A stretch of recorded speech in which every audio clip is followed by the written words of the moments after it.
Let's go back over to Lunchbox. Apparently, he had to call 911, but this happens about every 3 or 4 months. Why do you think in your life you keep having to call 911, Lunchbox? Listen, I just think I'm the man on the spot, that I'm not scared to step up in a situation and try to save lives. Okay, so what happened in this situation? So my wife and I are driving to Texas for the holidays, and there is a car in front of us, and it is swerving all over the road. And I was like, man, that car looks like they're drunk. And my wife was like, no, we watch it for another minute, and just almost hits the guardrail, almost hits the semi next to it. And she's like, I think you're right. I think they're drunk. So I call 911, and I say, I'm on this highway, and there is a drunk driver in front of me. And they say, what mile marker? Cool. They take my name and number, and then I'm on the phone with them for 30 minutes going over which mile marker I'm at, what we're passing. Then they have me put on my hazards lights just so they know when the cop gets there which car it is to pull over. Guys, I felt like I was in a movie. By the way, that's the right call to make. Oh, for sure. Sometimes we think you're a little dramatic because the last time he called 911 because some people were having a little get-together at their house, and he called, like, the Corona police. Yeah, it was a graduation party. And that was the one we thought may have been over the line. This one, though, I think we can all agree. That's the right call to make. Sure. Right? Sure. Okay, so you call. You're driving behind the car. What happens? And so I'm thinking, the cops are going to be here real quick. But 30 minutes later, she's like, what mile marker? And I'm like, 122, 118, whatever mile marker I'm at. And we are just still going. And she's like, okay, put your hazards lights on. There's going to be a state trooper at the next exit. So we cross under a bridge. The state trooper is waiting there under the bridge, sees me with my flashers, and he comes up, and I'm like, yes, here we go. I'd already given him the license plate, the color of the vehicle, and the state trooper, I keep saying, it's the car in front of me. The state trooper pulls over the car next to me. Oh, it's terrible. And they're sober. I mean, I have no idea. They were just driving. They had nothing to do with it. This car is in front of me, swerving, terrible. almost hitting everything on the road, going over the yellow line, over the white line. I mean, all over the road in the state. I've been on the phone for 30 freaking minutes, and they pull over the car next to me, not in front of me. Was it at least a similar car? No! The car in front of me was white. The car next to me was orange.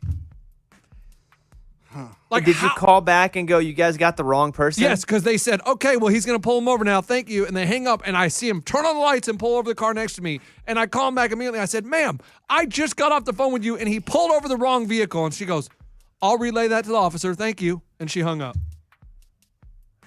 And 2 exits later, the drunk driver exited the highway. Probably went home. Okay. So he didn't hurt anyone, so that's good. As far as I know, once he exited, I don't know how far they were going, if they ran into something, but how can I give you a license plate, a car color, and follow them for 30 minutes and you pull over the wrong vehicle? It was such a letdown. I thought I was about to see the end of a great movie, and then the movie just went splat. Were you going to stay around and watch the arrest, though? Absolutely. Probably. I wanted to get out and high-five the officer and be like, yeah, dude, we did it. Crime fighters. But no, Do you feel like you are a vigilante? I do. I feel like a vigilante. I feel like I am a great, what do you call those? What are the cops, like volunteer programs? I don't know. Volunteer cops? Yeah, volunteer cops. Like they have volunteer firefighters. I think I should head up the volunteer cops because it felt good and I was trying to help people on the road because I am serious.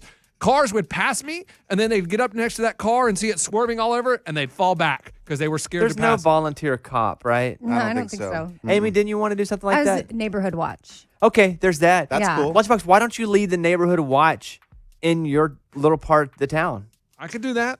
I mean, I'm always looking to help the community out, and I felt like, this was a good opportunity, and when I got to call 911, I step up to the plate.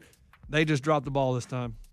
Doesn't that drug dealer live next to you? Oh, yeah, he still lives 2 houses over.